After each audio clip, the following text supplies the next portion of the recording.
Hello. Today, let's discuss Ralph Johnson Bunche, 1904 to 1971.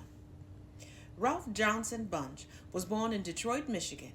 His father, Fred Bunche, was a barber in a shop having a clientele of whites only. His mother, Olive Johnson Bunche, was an amateur musician. His grandmother, Nana Johnson, who lived with the family, had been born into slavery. When Bunch was 10 years old, the family moved to Albuquerque, New Mexico, in the hope that the poor health of his parents would improve in the dry climate. Both, however, died 2 years later. His grandmother, an indomitable woman who appeared Caucasian on the outside, but was all black fervor inside, took Ralph and his two sisters to live in Los Angeles. Here, Ralph contributed to the family's hard-pressed finances by selling newspapers, serving as a houseboy for a movie actor, working for a carpet-laying firm, and doing what odd jobs he could find. His intellectual brilliance appeared early.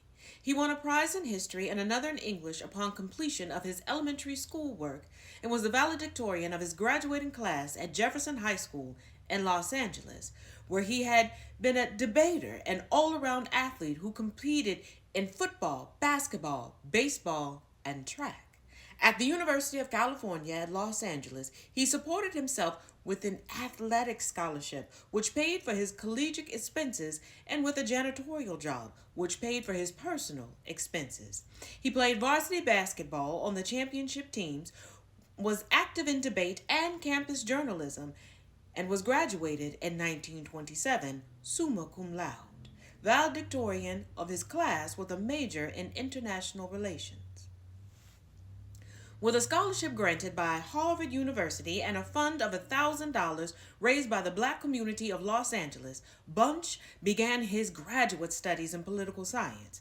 He completed his master's degree in 1928 and for the next 6 years alternated between teaching at Howard University and working towards the doctorate at Harvard. The Rosenwald Fellowship, which he held in 1932 to 1933, enabled him to conduct research in Africa for a dissertation comparing French rule in Togoland and Dahomey. He completed his dissertation in 1934 with such distinction that he was awarded the Topin Prize for Outstanding Research in Social Studies. From 1936 to 1938, on a Social Science Research Council Fellowship, he did postdoctoral research in anthropology at Northwestern University, the London School of Economics, and Cape Town University in South Africa. Part 2 will be in the comments. Part 2. Throughout his career, Bunche has maintained strong ties with education.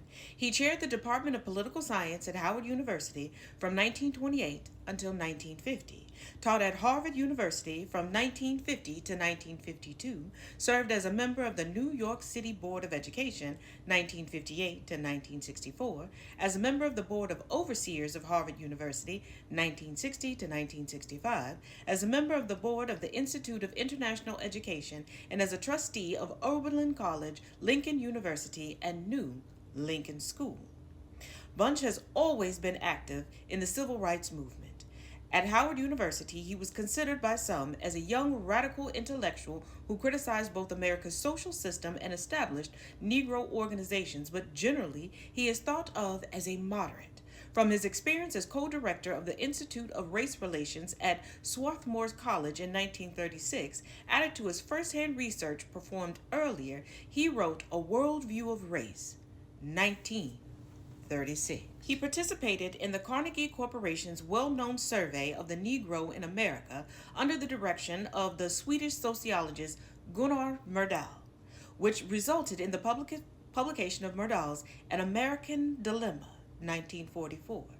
He was a member of the Black Cabinet, consulted on minority problems by Roosevelt's administration, declined President Truman's offer of the position of Assistant Secretary of State because of the segregated housing conditions in Washington, D.C., helped to lead the Civil Rights March organized by Martin Luther King Jr. in Montgomery, Alabama in 1965, supported the action programs of the National Association for the Advancement of Colored People, NAACP, and of the Urban League. Bunche has not himself formed organizations, nor has he aspired to positions of administrative leadership in existing civil rights organizations. Rather, he has exerted his influence personally in speeches and publications, especially during the 20-year period from 1945 to 1965. His message has been clear. Racial prejudice is an unreasoned phenomenon without science basis in biology or anthropology. Segregation and democracy are incompatible. Blacks should maintain the struggle for equal rights while accepting the responsibilities that come with freedom. Whites must demonstrate that democracy is colorblind. Ralph Bunche's enduring fame arises from his service to the U.S. government and to the UN. An advisor to the Department of State and to the military on Africa and colonial areas of strategic military importance during World War II, Bunche moved from his first position as an analyst in the Office of Strategic Services to the desk of acting chief of the Division of Dependent Area Affairs in the State Department. He also discharged various responsibilities in connection with international conferences of the Institute of Pacific Relations, the UN, the International Labour Organization, and the Anglo-American Caribbean Commission. In 1946, UN Secretary General Lai borrowed Bunche from the State Department and placed him in charge of the Department of Trusteeship of the UN to handle problems of the world's peoples who had not yet attained self-government. He has been associated with the UN ever since. And our finale will be in the comment section. And now our finale. From June of 1947 to August of 1949, Bunche worked on the most important assignment of his career, the confrontation between Arabs and Jews in Palestine. He was first appointed as assistant to the UN Special Committee on Palestine, then as principal secretary of the UN Palestine Commission, which was charged with carrying out the partition approved by the UN General Assembly. In early 1948, when this plan was dropped and fighting between Arabs and Israelis became especially severe, the UN appointed Count Folke Bernadotte as mediator and Ralph Bunche as his chief aide. 4 months later, on September 17, 1948, Count Bernadotte was assassinated and Bunche was named acting UN mediator on Palestine. After 11 months of virtually ceaseless negotiating, Bunche obtained signatures on armistice agreements between Israel and Arab states. Bunche returned home to a hero's welcome. New York gave him a ticker-tape parade up Broadway. Los Angeles declared a Ralph Bunche Day.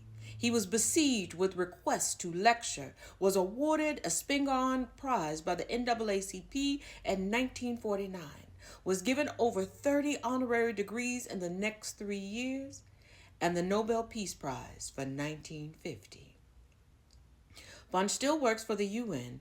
From 1955 to 1967, he served as Undersecretary for Special Political Affairs and since 1968 has been Undersecretary General. During these years, he has taken on many special assignments. When war erupted in the Congo in 1960, Dag Hammarskjöld, then Secretary General of the UN, appointed him as his special representative to oversee the UN commitments there. He has shouldered analogous duties in Cyprus, Kashmir, and Yemen. Replying to an interviewer on the UN's intervention in international crises, Bunche remarked that the United Nations has had the courage that the League of Nations lacked to step in and tackle the buzzsaw. Ralph Bunche has supplied a part of that courage.